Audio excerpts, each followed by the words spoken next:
Plateaus, I think it's important to remember everybody goes to Plateaus. You're going to be the best jiu-jitsu practitioner in the world, and there's a point where you feel like today I don't feel like I was better than yesterday, and that's a natural. Every athlete that's involved in sport goes through that, and you can't let that frustrate you. You just know that's a common part of training, and then you have to train through the plateaus.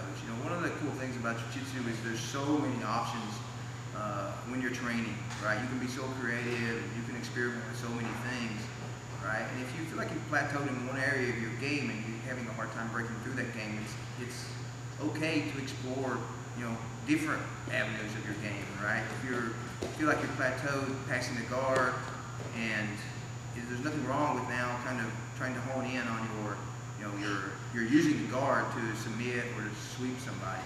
So, it's very important that you always are consistent in your training, and even when you're in plateaus, you don't use that as an excuse not to train.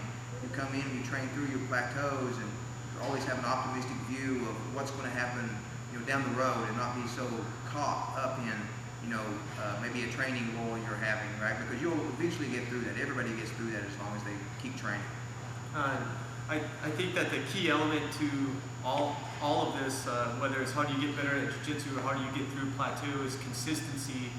I think people see success right away, and then later on, because they attach themselves to those successes, later when the failures come, they see that as a bad thing, and instead of using those failures as stepping stone towards improvement in the art, they get kind of hard on themselves. I think it's important to metaphorically get out of your own way and just stick to the schedule. I noticed that the best practitioners in the world, they say this a lot: again,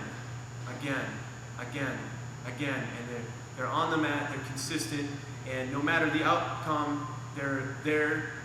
When they say they're going to be there, they're there. When they tell their instructor they're going to be there, and those guys are definitely the top jiu-jitsu practitioners on the planet, and I think it's good advice for all of us to learn from their example, and just stick to it and treat both victory and failure as imposters, and stick with consistency.